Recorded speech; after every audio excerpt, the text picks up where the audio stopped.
Thank you very much, my fellow Americans. I am very proud to announce today that we have reached a deal to end the shutdown and reopen the federal government.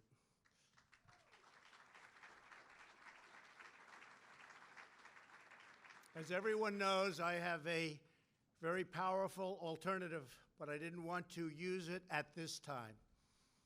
Hopefully it will be unnecessary.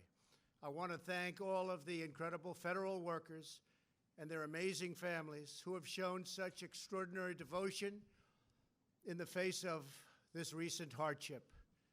You are fantastic people. You are incredible patriots. Many of you have suffered far greater than anyone but your families would know or understand. And not only did you not complain, but in many cases you encouraged me to keep going because you care so much about our country and about its border security. Again, I thank you. All Americans, I thank you. You are very, very special people. I am so proud that you are citizens of our country. When I say make America great again, it could never be done without you. Great people. In a short while, I will sign a bill to open our government for 3 weeks until February 15th. I will make sure that all employees receive their back pay very quickly or as soon as possible. It'll happen fast. I am asking Senate Majority Leader Mitch McConnell to put this proposal on the floor immediately. After 36 days of spirited debate and dialogue, I have seen and heard from enough Democrats and Republicans that they are willing to put partisanship aside, I think, and put the security of the American people first. I do believe they're going to do that.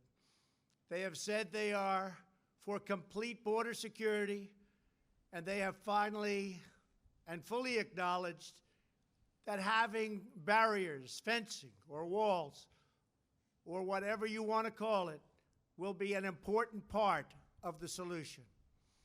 A bipartisan conference committee of House and Senate lawmakers and leaders will immediately begin reviewing the requests of our Homeland Security experts, and experts they are, and also law enforcement professionals who have worked with us so closely. We want to thank Border Patrol, ICE, and all law enforcement. It's been incredible.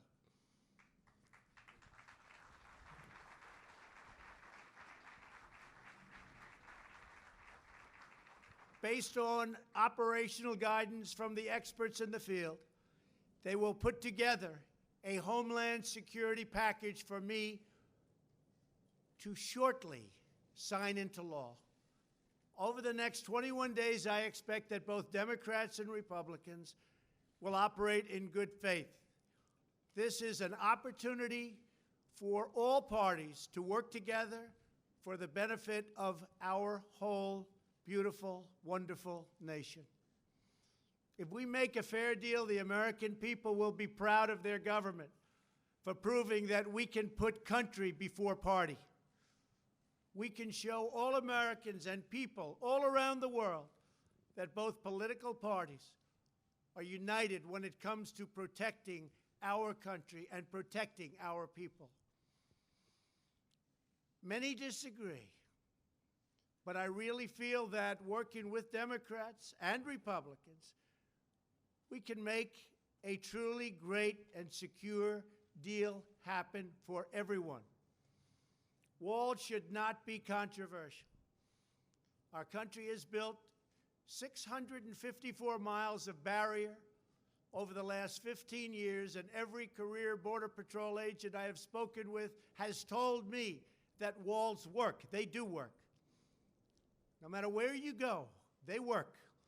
Israel built a wall, 99.9% successful. Won't be any different for us. They keep criminals out. They save good people from attempting a very dangerous journey from other countries, thousands of miles, because they think they have a glimmer of hope of coming through. With a wall, they don't have that hope. They keep drugs out, and they dramatically increase efficiency by allowing us to patrol far larger areas with far fewer people. It's just common sense. Walls work. That's why most of the Democrats in Congress have voted in the past for bills that include walls and physical barriers and very powerful fences. The walls we are building are not medieval walls. They are smart walls designed to meet the needs of frontline border agents and are operationally effective. These barriers are made of steel, have see-through visibility, which is very important, and are equipped with sensors, monitors, and cutting-edge technology, including state-of-the-art drones. We do not need 2,000 miles of concrete wall from sea to shiny sea. We never did.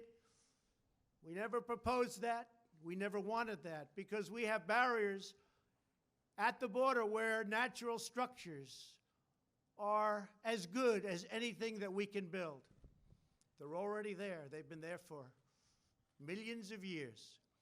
Our proposed structures will be in predetermined high-risk locations that have been specifically identified by the Border Patrol to stop illicit flows of people and drugs.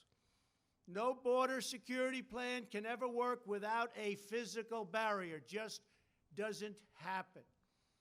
At the same time, we need to increase drug detection technology and manpower to modernize our ports of entry, which are obsolete. The equipment's obsolete. They're old. They're tired. This is something we have all come to agree on and will allow for quicker and safer commerce. These critical investments will improve and facilitate legal trade and travel through our lawful ports of entry. Our plan also includes desperately needed humanitarian assistance for those being exploited and abused by coyotes, smugglers, and the dangerous journey north. The requests we have put before Congress are vital to ending the humanitarian and security crisis on our southern border. Absolutely vital. Will not work without it. This crisis threatens the safety of our country and thousands of American lives. Criminal cartels, narco-terrorists, transnational gangs like MS-13, and human traffickers are brazenly violating U.S. laws and terrorizing innocent communities. Human traffickers. The victims are women and children, maybe to a lesser extent, believe it or not, children. Women are tied up, they're bound, duct tape put around their faces, around their mouths. In many cases, they can't even breathe. They're put in the backs of cars or vans or trucks. They don't go through your port of entry. They make a right turn going very quickly. They go into the desert areas or whatever areas you can look at. And as soon as there's no protection, they make a left or a right into the United States of America. There's nobody to catch them. There's nobody to find them. They can't come through the port, because if they come through the port, people will see 4 women sitting in a van with tape around their face and around their mouth. Can't have that. And that problem, because of the internet, is the biggest problem. It's never been like this before that you can imagine. It's at the worst level, human trafficking, in the history of the world. This is not a United States problem. This is a world problem. But they come through areas where they have no protection, where they have no steel barriers where they have no walls. And we can stop almost 100% of that.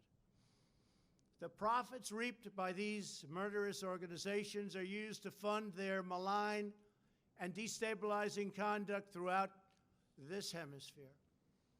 Last year alone, ICE officers removed 10,000 known or suspected gang members like MS-13 and members as bad as them. Horrible people, tough, mean, sadistic. In the last 2 years, ICE officers arrested a total of 266,000 criminal aliens inside of the United States, including those charged or convicted of nearly 100,000 assaults, 30,000 sex crimes, and 4,000 homicides, or as you would call them, violent, vicious killings. Can be stopped. Vast quantities of lethal drugs, including meth, fentanyl, heroin, and cocaine, are smuggled across our southern border and into U.S. schools and communities. Drugs kill much more than 70,000 Americans a year and cost our society in excess of $700 billion. The sheer volume of illegal immigration has overwhelmed federal authorities and stretched our immigration system beyond the breaking point. Nearly 50 migrants a day are being referred for medical assistance. They're very, very sick, making this a health crisis as well. It's a very big health crisis. People have no idea how big it is unless you're there. Our backlog in the immigration courts is now far greater than the 800,000 cases that you've been hearing about over the last couple of years. Think of that, though. 800,000 cases because our laws are obsolete.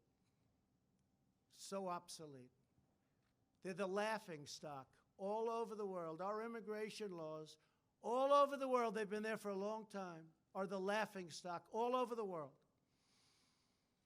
We do not have the necessary space or resources to detain, house, vet, screen, and safely process this tremendous influx of people. In short, we do not have control over who is entering our country, where they come from, who they are, why they are coming. The result for many years is a colossal danger to public safety. We're going to straighten it out. It's not hard. It's easy if given the resources. Last month was the third straight month in a row with 60,000 apprehensions on our southern border. Think of that. We apprehended 60,000 people. That's like a stadium full of people, a big stadium. There are many criminals being apprehended, but vast numbers are coming because our economy is so strong. We have the strongest economy now in the entire world. You see what's happening. We have nowhere left to house them and no way to promptly remove them. We can't get them out because our laws are so obsolete, so antiquated, and so bad. Without new resources from Congress, we will be forced to release these people into communities, something we don't want to do, called catch and release. You catch them. Even if they're criminals, you then release them. And you can't release them from where they came, so they go into our country and end up in places you would least suspect. And we do as little releasing as possible, but they're coming by the hundreds of thousands. I have had zero Democrat lawmakers volunteer to have them released into their districts or states. And I think they know that, and that's what we're going to be discussing over the next 3 weeks. The painful reality is that the tremendous economic and financial burdens of illegal immigration fall on the shoulders of low-income Americans, including millions of wonderful, patriotic, law-abiding immigrants who enrich our nation. As Commander-in-Chief, my highest priority is the defense of our great country. We cannot surrender operational control over the nation's borders to foreign cartels, traffickers, and smugglers. We want future Americans to come to our country legally and through a system based on merit. We need people to come to our country. We have great companies moving back into the United States. And we have the lowest employment and the best employment numbers that we've ever had. There are more people working today in the United States than have ever worked in our country. We need people to come in to help us on the farms and with all of these great companies that are moving back. Finally, they're moving back. People said it couldn't happen. It's happening. And we want them to enjoy the blessings of safety and liberty and the rule of law. We cannot protect and deliver these blessings without a strong and secure border. I believe that crime in this country can go down by a massive percentage if we have great security on our southern border. I believe drugs, large percentages of which come through the southern border, will be cut by a number that nobody will believe. So let me be very clear. We really have no choice but to build a powerful wall or steel barrier. If we don't get a fair deal from Congress, the government will either shut down on February 15th again, or I will use the powers afforded to me under the laws and the Constitution of the United States to address this emergency. We will have great security. And I want to thank you all very much. Thank you very much.